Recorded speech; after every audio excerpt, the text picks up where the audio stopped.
Уфа Ахмет Сафин кім? Ебней Бөкетов жайлы не білесің? Александр Бараев қалай тарихта қалды?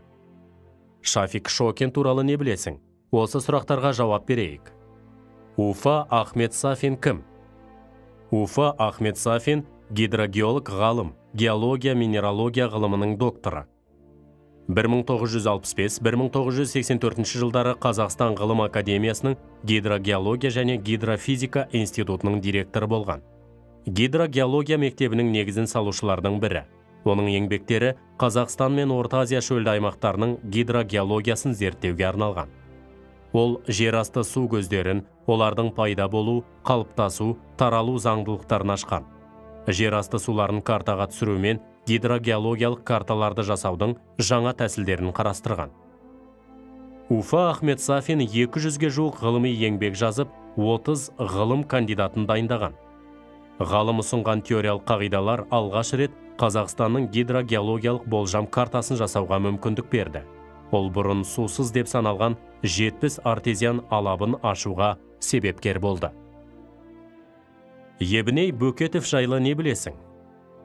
Ебней Бөкетов химик металлург ғалым, химия саласындағы халькогендер мен халькогениттердің химиясы мен технологиясының негізін салған.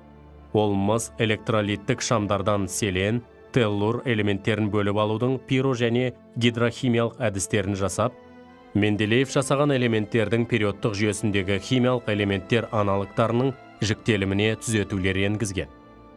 Металлургиялық тотықсыздандырғыштар арқылы көмірді сутектендіру мүмкіндігін дәлелдеген. Ебней Бөкетов 50 өнертабыстың, 10 патенттің иесі атанған. Оның бірінші жаңалығы 1965 жылы Еңіс торлы шахта пештерінде бір топ құрастырушы түйіршіктелген жезқазғандық концентраттарды күшейткіш күйдіруден өткізу үрдісін алғаш енгізген.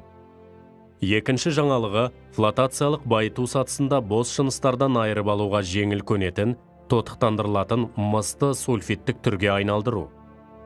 Соның арқасында жарамдылығы аз кендерден жоғары сапалы шикізат алынып, табиғат байлығы арта түскен. 1972 жылы ашылған Қарағанды мемлекеттік университетінің ректоры болып тағайындалған. Қазіргі таңда осы университетке ғалымның аты берілген. Александр Бараев қалай тарихта қалды? Александр Бараев агроном ғалым, бүкіл одақтық ауыл шаруашылығы ғылым академиясының академигі. Ол егіншіліктің топырақ қорғау жүйесінің негізі, топырақты су және жел эрозиясынан қорғайтын сыдыра жыртып өңдеу әдісін ойлап тапқан.